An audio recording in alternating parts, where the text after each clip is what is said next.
Subscribe to my channel Voice of Panipat and also press this bell icons. Never miss any new updates.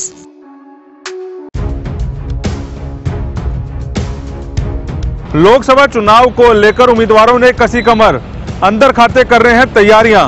सबकी नजरें party पर, क्या मिल पाएगी उन्हें इस बार टिकट? सबसे ज्यादा घमासान मचा है सत्ताधारी पार्टी में। हर बार की तरह क्या इस बार भी सभी पार्टियां पैराशूट से उतारेंगे उम्मीदवार? पार्टी के लिए दिन रात मेहनत करने वाले नेताओं को क्या इस बार भी मिलेगी लॉलीपॉप? क्या चाहती है जनता और क्या है जनता की राय, देखिए सिर्फ और सिर्फ वॉइस ऑफ पानीपत पर।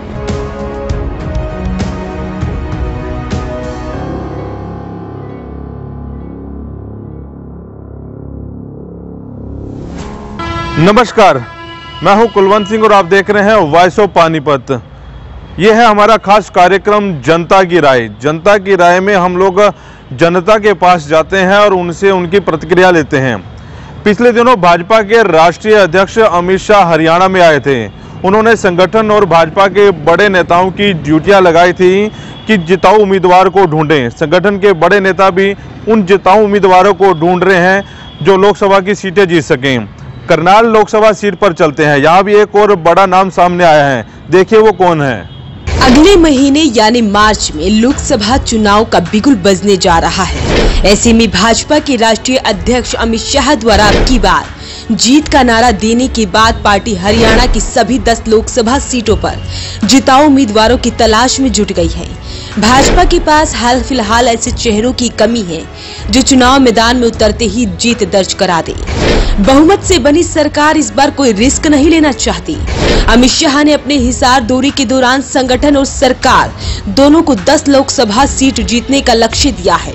इस लक्ष्य को जीतने के लिए भाजपा के बड़े नेताओं ने काम करना शुरू कर दिया है। पार्टी ने लोकसभा चुनाव लड़ने वाले संभावित चेहरों पर आंतरिक सर्वे और फीडबैक जुटाना भी शुरू कर दिया है। पूर्व सांसद अरविंद शर्मा जुगाड़ लगाकर भाजपा में एंट्री कर करनाल सीट से चुनाव लड़ना चाहते हैं, लेकिन पार्टी संगठन शर्मा को टिकट देने के मूड में नहीं है। मुख्यमंत्री मनोहर लाल भी चाह रहे हैं कि ऐसे उम्मीदवार को टिकट दी जाए जो बिना विरोध के जीत दर्ज करा सके। हालांकि ज्ञानानंद महाराज का नाम भी चर्चा में है, लेकिन ज्ञानानंद चुनाव न लड़ने की बात कर चुके हैं। अभी तक संगठन में पूर्व मंत्री शशिपाल मेहता, चंद्र प्रकाश कतूरिया, संजय भाटिया, विधायक दिनेश कौशिक और वेदपाल और पानीपत के जिला अध्यक्ष प्रमोद विज का नाम चर्चा में है। इस सीट पर जातिगत समीकरणों पर भी पार्टी के शीर्ष नेता काम कर रहे हैं।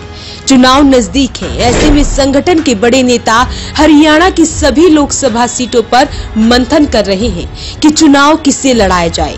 पूरी फीडबैक लेने के बाद ही उम्मीदवार की घोषणा की जाएगी। हरियाणा में इस बार चुनाव बड़ा ही दिलचस्प होगा।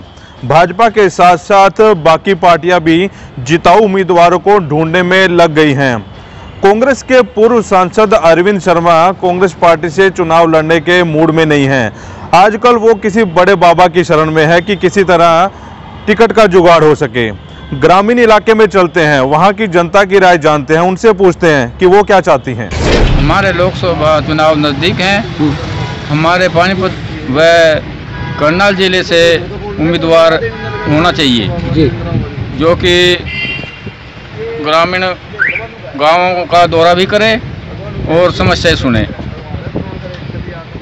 तो एमपी बने हुए हैं आप करनाल लोकसभा से, और गांव का कभी दौरा नहीं किया। ऐसे उम्मीदवार को मैदान में उतारो जो गांव के लोगों की समस्याएं सुने।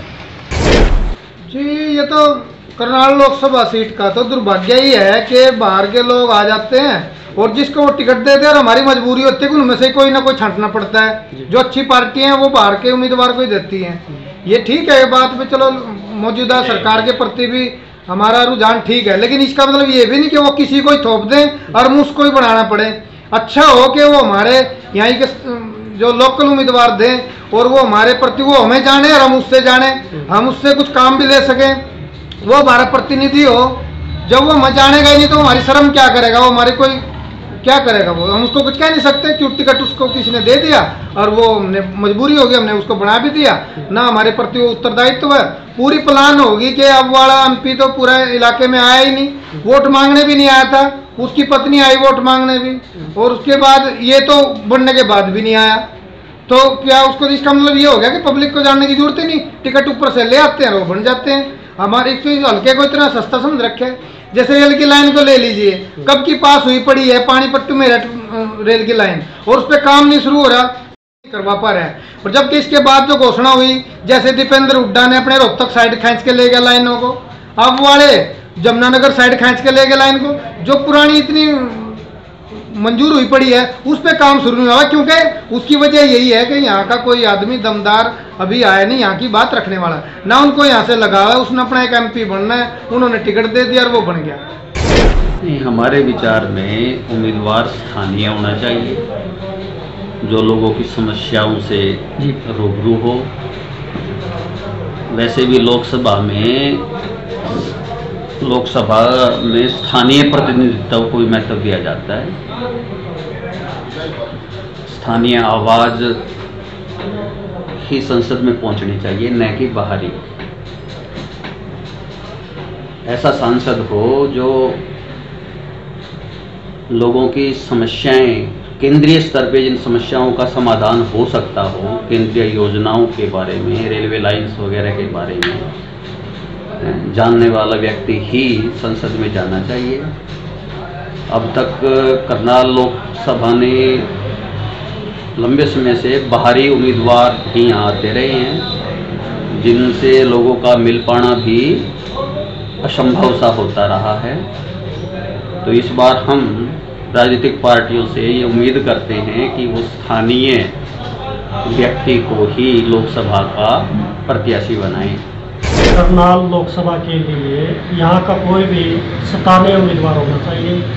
बाहरी उम्मीदवार में तो अक्षेत्र की समस्याओं को समझता है, ना गांव के नाम तक जानता है, तो भी सांसद बन जाता है। तो सभी पार्टियों से यही अपील है कि यहाँ के स्थानीय व्यक्ति को टिकट दिया जाए और यहाँ का सांसद बने, तो क्षेत्र का विकास हो सकेगा। इससे क्षेत्र की जनता को फायदा होगा।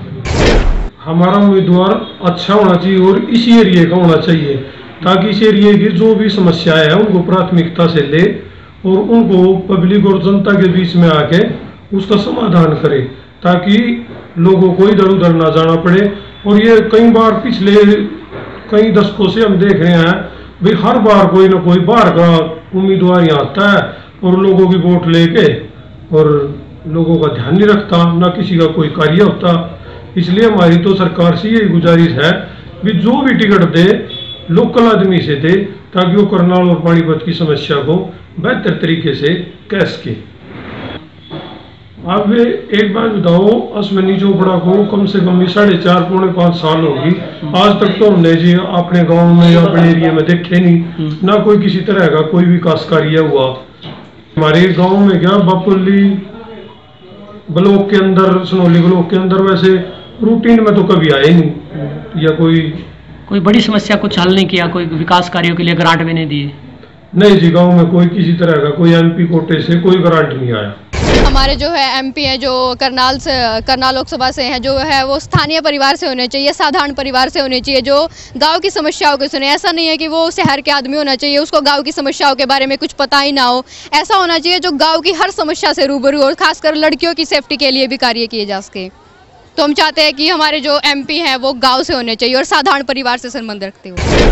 मतलब जो हमारे करनाल के सांसद है वो ये नहीं है कि भाई अगर करनाल की सीट है और वो किसी और उससे स्टेट से बिलोंग करे या किसी और प्लेस से बिलोंग करे, अगर वो करनाल के सांसद है तो करनाल से बिलोंग करने चाहिए, क्योंकि तभी वो उनकी प्रॉब्लम्स को समझ पाएगा। जो भी उनकी प्रॉब्लम्स है, जो भी उनकी डिमांड है, वो उसके पास इजीली से ले जा सकते हैं। अगर वो करनाल से ही है तो उसके पास इजी से स्टे भी कर सकते हैं कि भाई अगर उसे किसी टाइम पे प्रॉब्लम है तो वो उसी टाइम पे उससे जाके अपनी प्रॉब्लम सॉल्व कर सके। और अगर वो वहीं करनाल से है तो उसे अपनी सोसाइटी का, अपने एरिया का, अपने लोगों की थिंकिंग का अच्छे से पता होगा कि भाई यहाँ की डिमांड क्या है और क्या नहीं। अगर वो वहीं से बिलोंग करता है तो बेटर है कि भाई वो वहीं से हो और वहीं के लिए वो चुनाव लड़े। जी, मेरा तो पहला मानना यही है कि जो भी करनाल लोकसभा या किसी भी लोकसभा क्षेत्र से जो भी सांसद के लिए जो प्रत्याशी हो वो उसी लोकसभा क्षेत्र का होना चाहिए, क्योंकि एक लोकल प्रतिनिधि ही इस तरीके की समस्याओं को जान पाएगा। क्योंकि मान लो आप करनाल लोकसभा की क्षेत्र की बात करते हो तो करनाल लोकसभा के अंदर 2 बड़े शहर करनाल और पानीपत आते हैं, और हर एक लोकसभा क्षेत्र की अपनी अपनी समस्याएं हैं, अपनी अपनी समस्या जो लोग अपने सांसद तक पहुंचाना चाहते हैं, तो वो एक लोकल जो सदस्य होगा, जो प्रतिभागी होगा, तो वो उसका अपनी समस्याएं आराम से उसको बता सकते हैं। और यदि हम पैराशूट उसके कैंडिडेट की बात करते हैं तो उसका कोई ठौर ठिकाना नहीं होता, लोग परेशान रहते हैं, अपने सांसद से मिल नहीं पाते हैं। तो मेरा तो मानना यही है कि जो भी इस लोकसभा क्षेत्र में, करनाल लोकसभा क्षेत्र, जो भी प्रत्याशी होगा वो यदि लोकल हो, या करनाल शहर का हो, या पानीपत शहर का हो, या किसी गांव से हो, तो ज़्यादा अच्छा रहेगा, क्योंकि लोग उससे तक अपनी समस्याएं आसानी से पहुंचा सकते हैं और उससे मिलना भी थोड़ा आसान रहता है। हम अपने मतलब क्षेत्र के हिसाब से एक लोकल आदमी जो नेता हो हमारा, हम वो चाहते हैं जो हमारे क्षेत्र का विकास कर सके, और जो हम अपनी जो बात रखना चाहते हैं हम उसको उसके पास रख सके जाके, ताकि हमारे जो क्षेत्र का विकास है वो अच्छे से हो सके। और हम किसी भी बाहर के नेता को नहीं चाहते अपने क्षेत्र में, ताकि हमें कोई प्रॉब्लम ना आए अपने विकास के उसमें। हमें चाहिए कि जो हमारा नेता बने वो हमारे क्षेत्र से रिलेटेड हो, उसे हमारे क्षेत्र के बारे में सारी नॉलेज हो कि कहाँ पे क्या चल रहा है, क्या कमियां हैं, किन को सुधारना है, किस में इम्प्रूवमेंट चाहिए। तो हमें ये चाहिए कि हमारे क्षेत्र में पढ़ा लिखा और इंटेलिजेंट बंदा हो, जो हमारे नेचर से जुड़ा हुआ हो और हमारे इलाके के बारे में सारी इन्फॉर्मेशन रखता हो अच्छे से, बहुत अच्छे से। जिन चुनाव जीतने के बाद भाजपा पार्टी हरियाणा में दोबारा सरकार बनाने को लेकर आश्वस्त नजर आ रही है। भाजपा के नेताओं की भी ड्यूटियां लगाई गई हैं कि वो सरकार द्वारा चलाई गई योजनाएं जनता तक पहुंचाएं। बूथ स्तर तक कार्यकर्ताओं को जोड़ने की ड्यूटियां भी लगाई गई हैं। पानीपत के वरिष्ठ पत्रकार विनोद पांचाल के पास चलते हैं, उनकी इस बारे में क्या राय है। करनाल लोकसभा क्षेत्र में अब तक जितने भी सांसद चुने जाते रहे हैं वह लगभग बाहरी उम्मीदवार आए हैं, जिससे कि हमारे करनाल लोकसभा क्षेत्र का समुचित विकास नहीं हो पाया, क्योंकि जो पैराशूट से उतारे गए उम्मीदवार होते हैं और यहाँ से सांसद बनने के बाद चले जाते हैं, वह स्थानीय लोगों की स्थानीय समस्याओं से वाकिफ नहीं होते। यहाँ तक कि कई बार तो ऐसे कैंडिडेट भी आए कि वो आए और जीत कर चले गए, जबकि उनको इस पूरे लोकसभा क्षेत्र के सभी गांवों के बारे भी ज्ञान नहीं होता। इसीलिए इस बार एक स्थानीय लोगों में आवाज़ है कि अपने क्षेत्र का सांसद हो, ताकि वो हमारी स्थानीय समस्याओं को सही तरीके से उठा सके। इसलिए अभी तक जो है ना, पानीपत ज़िले से कोई सांसद नहीं चुना गया है। पानीपत ज़िले को इस बार अवसर मिलना चाहिए, जिसमें हमारे स्थानीय कई नेता यहाँ के सक्रिय हैं, जो इस काम को बखूबी अच्छी तरह से निभा सकते हैं। जिसमें भाजपा की ओर से संजय भाटिया, जो भारतीय जनता पार्टी में संगठन को भी बड़े अच्छे तरीके से चलाने में सक्षम हैं। दूसरे हमारे जिलाध्यक्ष प्रमोद विज है, पूर्व जिलाध्यक्ष गजेंद्र सलूजा है। ये बिल्कुल अच्छे, बिल्कुल ईमानदार तीनों नेता हैं। इनमें से भी किसी को कैंडिडेट भाजपा बना सकती है, और हमारा तो अनुरोध है सभी पार्टियों से, जो भी पार्टी आए, कि वो इस बार पानीपत के किसी भी मजबूत और ईमानदार उम्मीदवार को उतारे, ताकि लोगों को ऐसा लगे कि उनके अपने घर का सांसद है। पैराशूट से उतारे गए उम्मीदवारों के जो भी आज तक सांसद बने हैं, उनका नुकसान यही है कि हमारे स्थानीय लोगों का कोई भी कार्य वो नहीं करा पाते, यहाँ तक कि कोई बड़ी परियोजना भी नहीं ला पाते। जो स्थानीय यहाँ का नेता होगा वो यहाँ के लोगों की अच्छी तरीके से समस्याओं से वाकिफ है और वो बेहतर उनकी सेवा कर सकता है। जनता के राय खास कार्यक्रम में आज बस इतना ही। पानीपत की चारों विधानसभाओं यानी इसराना, समालखा, शहरी और ग्रामीण विधानसभा में भी आपको लेकर चलेंगे। वहां की जनता की क्या राय है ये भी आप लोगों को सुनाएंगे। जनता क्या चाह रही है, क्या जनता पैराशूट से उतरे हुए उम्मीदवार या लोकल उम्मीदवार को तहरीर देगी। आज के कार्यक्रम में फिलहाल इतना ही, मुझे दीजिए इजाजत, नमस्कार। Prayag International School Panipat provides a conducive learning environment, transforming pedagogical practices where learning takes place beyond the classroom, fostering values and acquiring life skills, opening a gateway to a bright future. Admissions are open from class pre-nursery to 10th, and attractive scholarships are being offered on merit basis. Scholarship test is held on 17 March 2019 at 11 am. For further details, please contact Prayag International School.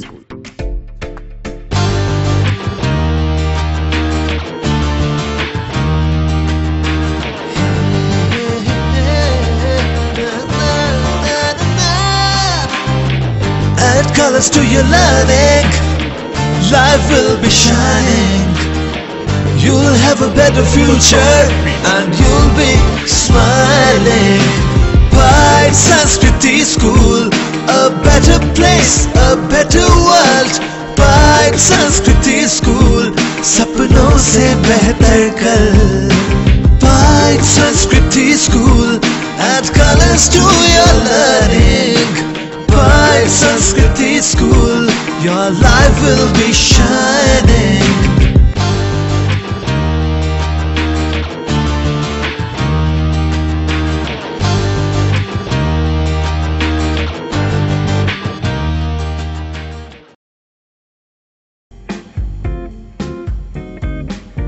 Hyderabadi general अस्पताल एवं nursing home Sanauli road Panipat में अब 24 घंटे सभी प्रकार के हृदय रोगियों के लिए उचित दरों पर कैथ सुविधा शीघ्र खुल रही है। आधुनिक मशीनों द्वारा हृदय का इलाज। Doctor Sunil Kumar so far, super speciality DNB cardiology, भूतपूर्व हृदय रोग विशेषज्ञ, मेदांता अस्पताल गुरुग्राम। संपर्क करें 9992500 368 और 369।